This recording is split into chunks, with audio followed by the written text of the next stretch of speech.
Sure do.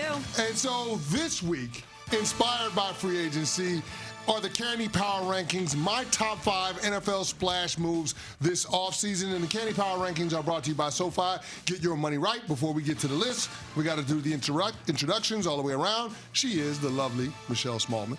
Thank you so much. Back from gallivanting to places unknown out in the Midwest.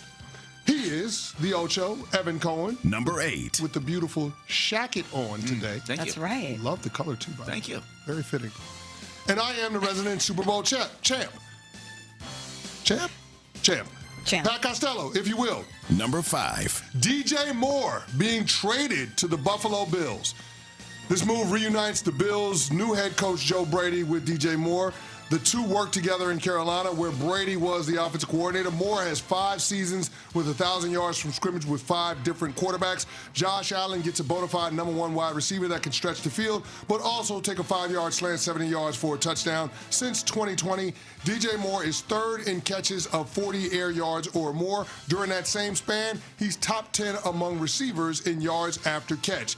Don't love that this move cost the Bills a second-round pick, but you can't win every deal. Clearly, the Buffalo Bills are more concerned with winning the Super Bowl.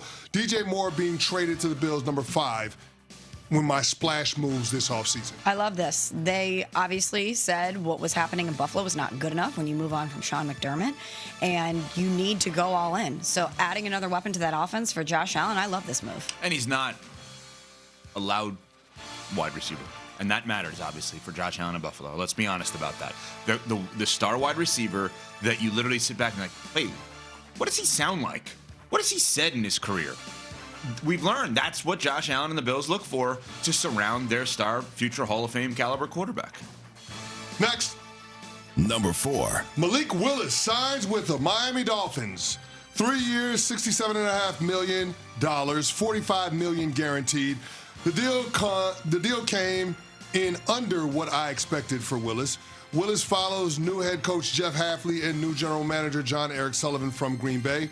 Incredibly small sample size, but over the last 2 years, among the 62 quarterbacks with at least 100 dropbacks, nobody had a better QBR than Malik Willis. He stepped in for Jordan Love and played well against the Bears, albeit in a loss. He torched the Baltimore Ravens, and the tape is as good as anybody's film from last year at quarterback.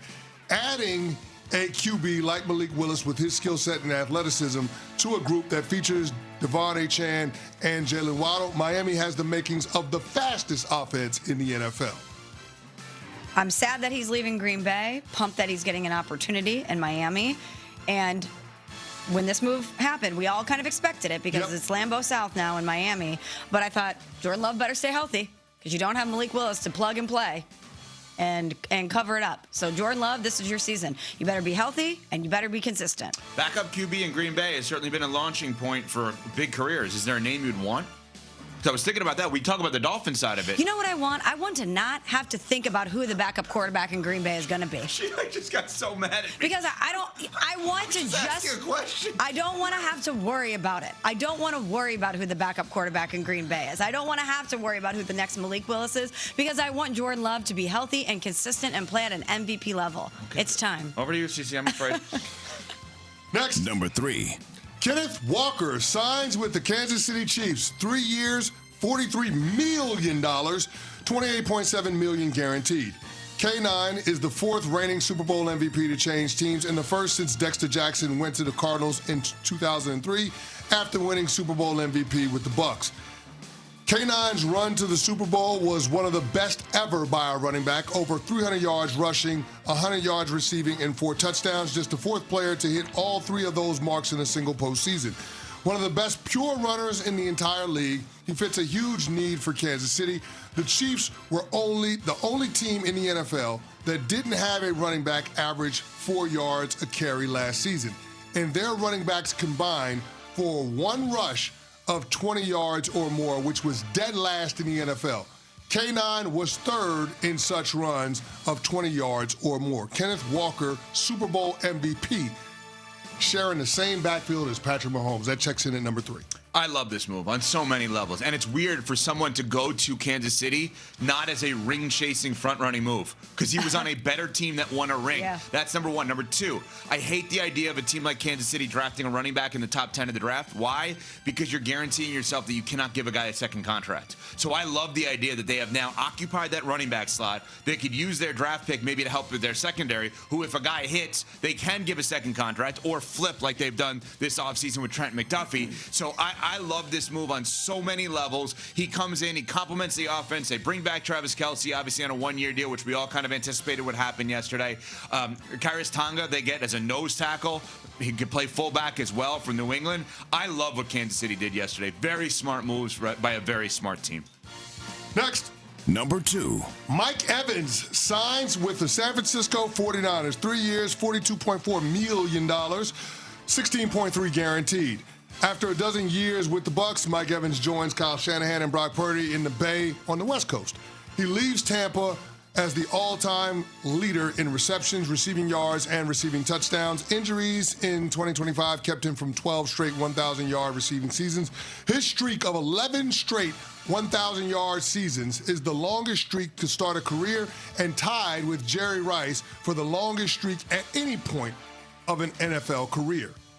According to NFL Next Gen Stats, Mike Evans has 27 touchdown catches on tight window throws in the last 10 years, 6 more than the next closest player. If he's healthy, he gives the 49ers a big vertical threat that opens up the field for George Kittle, CMC, and Ricky Pearsall. Mike Evans signing with the 49ers, checking in at 2 on my list. Loved this move for them. He's, as I said before, as consistent and as productive as they come. And imagine how Kyle Shanahan's going to utilize him. It's going to be good. I don't know who I love it more for, the 49ers or Mike Evans. The answer is yes, but I'm just saying I love it. I love it a lot for the 49ers, but I love it a lot for Mike I would Evans, too. love to see him go there and win. Add another one, that'd be great. So I don't know how he's had this kind of resume and he's still underrated. He is the most. I don't know it's how the it's most underrated possible. player in the NFL. Don't know how it's possible. I don't either. We always give the asterisk, future Hall of Famer. But when we talk about the best wide receivers in the game, we never mention his name. Because he's not. What, a not future what? Hall of Famer? One of the best wide receivers in the game right now. Well, he was injured last year. And before, he was getting like 1,000 yards a year. He's very consistent, but he is not one of the best wide receivers in the game.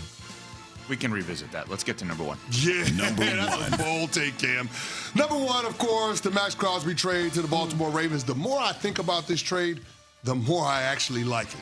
The sticker shock threw me off a little bit, but not anymore. The Ravens finished last season with 30 sacks, third fewest in the league, and tied for the second fewest in franchise history.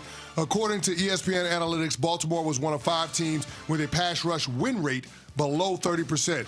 That's why Baltimore went out and did something that they've never done in franchise history, trade a first-round pick for a player. They sent 2 ones to the Raiders for Maxx Crosby. Crosby is 6th in sacks since he came into the league in 2019. During that span, he's tops in quarterback pressures, tops in tackles for loss, and 5th in quarterback hits. He gives the Ravens a closer, someone that can hunt quarterbacks in the fourth quarter when the game is on the line. The Achilles heel for the Ravens has been the blown double-digit leads over the last several years. Since 2022, Baltimore has 8 blown double-digit leads. That'll change with Mad Max in town. Maxx Crosby being traded to the Ravens is my number 1 splash move this NFL offseason. So there's the list. Crosby to the Ravens, Mike Evans to the 49ers, Kenneth Walker to the Chiefs, Malik Willis to the Dolphins, DJ Moore to the Buffalo Bills. Smalls, you are my accountability partner.